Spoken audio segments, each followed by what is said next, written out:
جس شخص میں محبت غالب ہوگی اس شخص میں درد بھی زیادہ ہوگا۔ تنگ دست قرضدار کو مہلت دینا رحمت الہی کو جوش میں لاتا ہے۔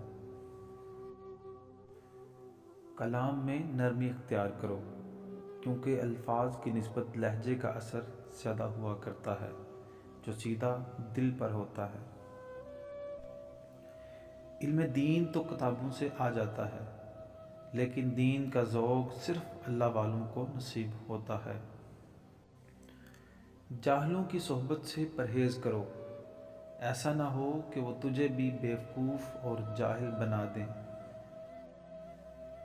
علم کا مطالعہ کیا کرو اور وہ علم اپنے دل کے حالات جاننے کا علم ہے۔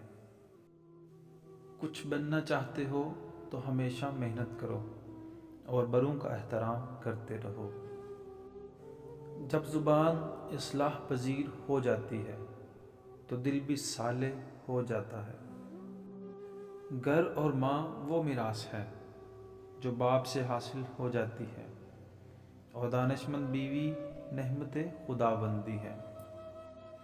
سخاوت کے ساتھ احسان جتانا ایک نہایت ہی کمینگی والا عمل ہے۔ کوئی عورت آپ کو پسند آ جائے، اس کو حاصل کرنا ہو تو اس کی عزت کرو اور اس کو جہاں تک ہو سکے خوش رکھو اور اس کی خواہشات کی پاسداری کرو۔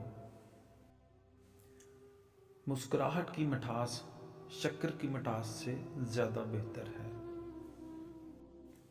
اپنے آپ کو بیکار مت رکھو، آخرت کے لیے اپنے آپ کو تیار رکھو اور اللہ کی عبادت میں مصروف عمل رہو۔